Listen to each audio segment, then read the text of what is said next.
Hey there, this is Joy and today I'm joining the Altenew educators in the background Bonanza video hop. You can see the description as well as refer to my blog for the complete list of supplies. I stamped the Magnolia from the Builder Garden Blushing Magnolia stamp set on white cardstock using permanent black ink. Then I colored the flower using the Firewood Garden Artist Alcohol markers.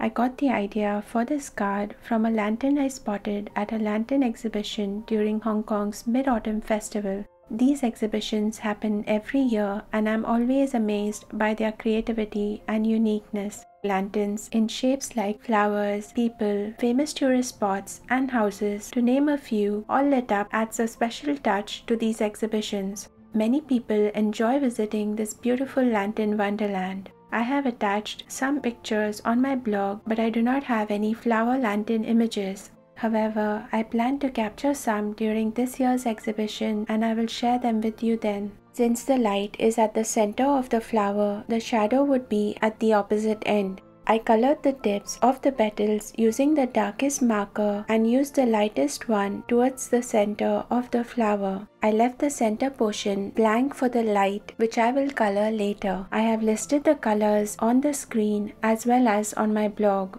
If you are a beginner and you do not feel comfortable to color with the darkest marker, you can map the shadows on the image using the lightest marker and then apply the darkest marker over it. I had used this technique in my previous video. I will link to it above and in the description below. When using alcohol markers, I tend to color 2 to 3 petals at a time depending on the size of the petals. In this video, I colored one petal first, moved to the next one, and once I was done coloring the entire flower, I started the process again. If you are new to alcohol markers, this method makes it easier to blend the colors as the inks blend better when they are wet, and alcohol inks dry faster, so it's better to work on a smaller surface.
Layering alcohol markers creates a darker color. That's why I left the center portion blank when I was applying the first layer of colors on the petals. To blend the colors from pink to yellow, I used the Icy Lemonade marker and then applied Citrus Burst marker at the center of the flower.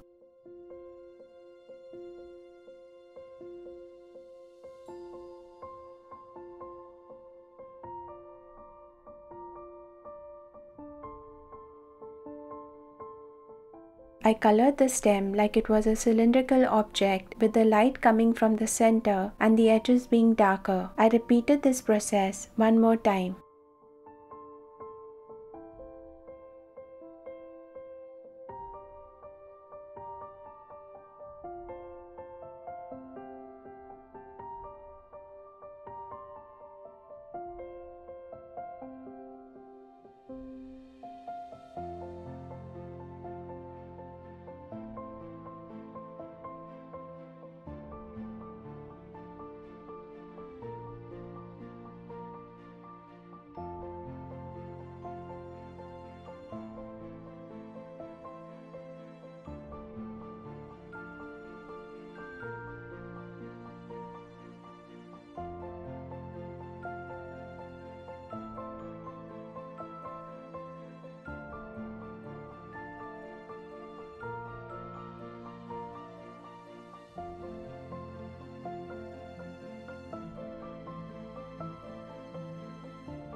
To add texture to the flower, I followed the stippling technique using the same markers that I had used to color the petals.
After coloring the image, I outlined it with my black fine liner pen.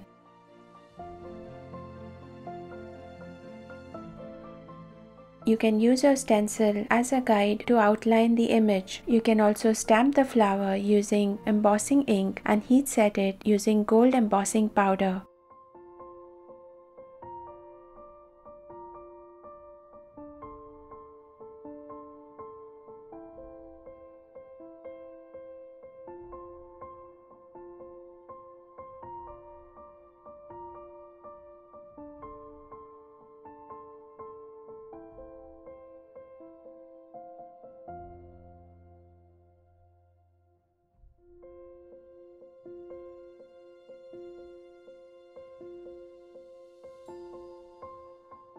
If you prefer, you can outline the image using a gold gel pen and go over it once again after it dries. This gives a thicker raised edge and adds dimension to the flower. This is a sample flower I made and outlined it using gold gel pen. Next, I used my scissors to fussy cut the image. You can also use the coordinating die set to die cut the image.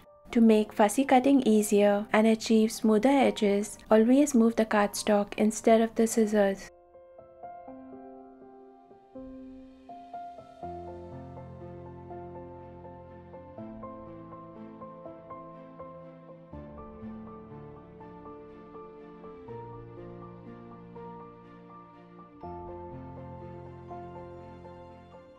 Then I used a black brush pen to color the edges of the flower.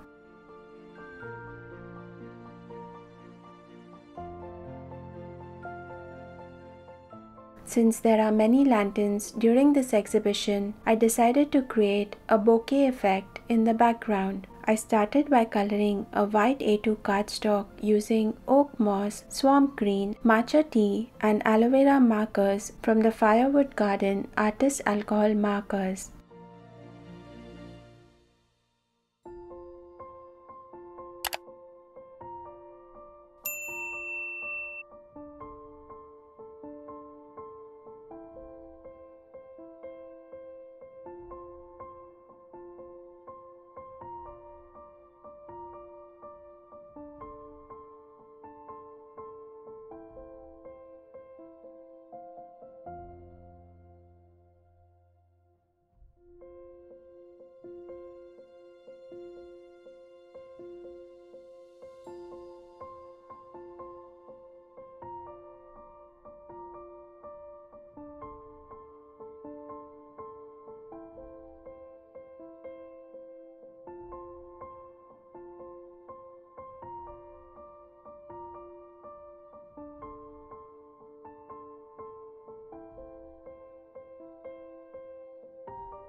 After coloring the first 2 layers, I felt it wasn't as dark at the edges as I wanted, so I used pure graphite and industrial diamond markers from the Tropical Garden Artist Alcohol Marker set to darken the edges.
To create the bokeh background, I used the Colourless blender on the colored panel to remove the ink and created circles of different sizes. I placed a sheet of folded printer paper below the cardstock to absorb the ink. If you are new to the term bokeh, it refers to a photography technique that involves blurring the lights in the background, creating a circular appearance. This gives a beautiful effect and makes the subject of the photograph stand out.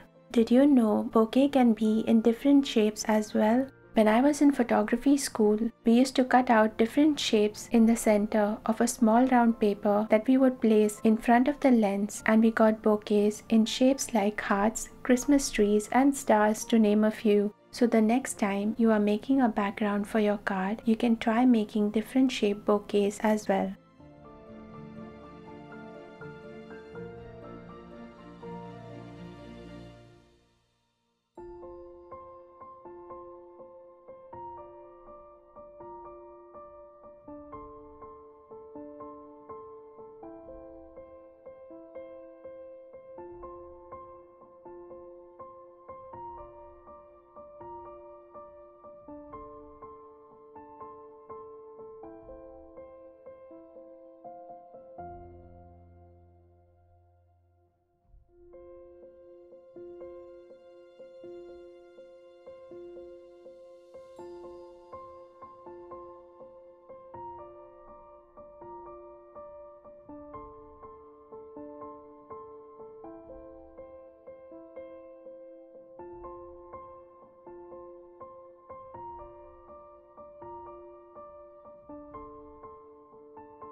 Next, I colored some circles in different colors using pink crystal, icy lemonade, citrus burst, wisteria, eastern sky, rogue and dewdrops alcohol markers. You can use just one color family or different colors depending on your preference.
Then I stamped the sentiment from the Build a Garden Blushing Magnolias stamp set using embossing ink, sprinkled white embossing powder on it and heat set it.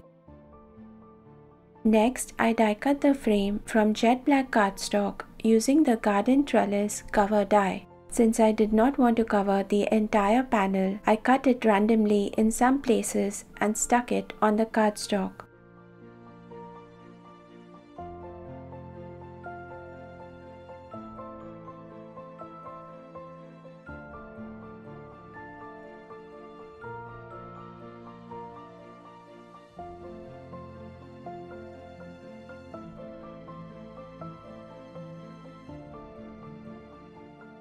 To add dimension, I stuck the foam tape on the flower and applied liquid glue on the branch and buds. Then I stuck it on the card panel. Lastly, I stuck the sentiment on the card front using foam tape. I hope this video inspires you to create, and if it does, please tag me. I would love to see your cards. Thank you so much for joining me today. I look forward to seeing you next week. Until then, live creatively and spread the joy of handmade art.